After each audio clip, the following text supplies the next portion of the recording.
Next on Rugby Wrap-Up, martial law, the turning point in each Major League Rugby match.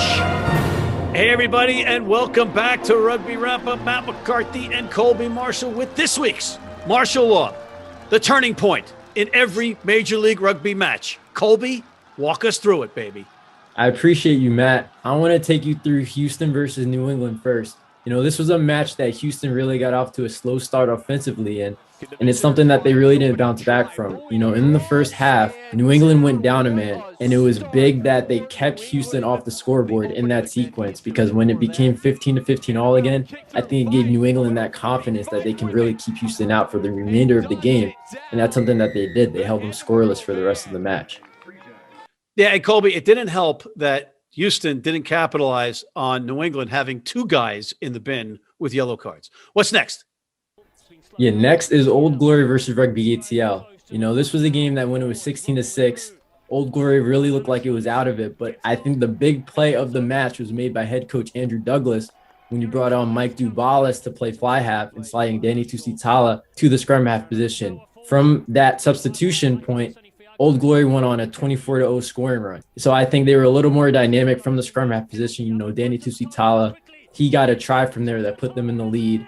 And it just gave them a brand new dynamic for the rest of the match that I think proved to be crucial. Yeah, Tusitala is that electric player, and Robertson was out. So that's why he started at fly half, showing his versatility. But yeah, when he was back in his home at number 9, it really, really stood out. Next one. Yeah, next is Rooney versus Nola. And unfortunately for New York, I think their passing and poor decision-making proved to be something that bit them in the butt at the end of the day. But when it was 34-28, Rooney's turnover right there at that point in the match that led to a Nola Grubber kick in which Damian Stevens landed on for a try to make it 41-28 was really the dagger. And New York was still standing despite the fact that they threw 2 interceptions to Nola's Jojo Tikoisuva, but this try that made it 41-28 that came on the back of an errant pass from New York, it proved to be too much for them to come back from in the end.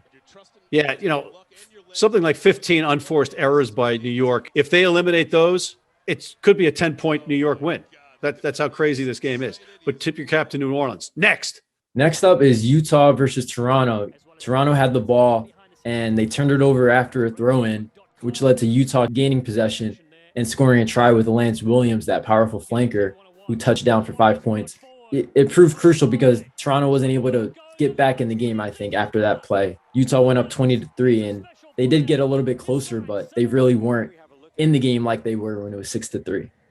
Yeah, and again, Utah is proving everybody wrong, and Sean Pittman has that team playing 80 minutes. They're not a 60-minute team anymore, but Toronto, they were still standing at 27-17, I think it was, with like 65 minutes gone in the match, and then the roof caved in. But anyway, next. Yeah, the next game is LA versus Seattle. This was a game that the Giltinis came in and did exactly what they wanted to do, right? I think the critical point early in the first half was when they had the ball deep in their own 22, and where a lot of teams would have kicked to play the possession game, they used their dynamic quick ball that they get at breakdowns. They got it out to their playmakers and had a nice little line break that led to a set piece play where they ran a nice, clever look for Luke White that got them a try to put them up 10-0. And it was the beginning of a run that ended up being a 19-0 run for the Giltinis in that first half. And so, between Adam Ashley Cooper, Luke White, Goddard, they have a lot of guys that they can throw at you, and they're looking really dangerous right now.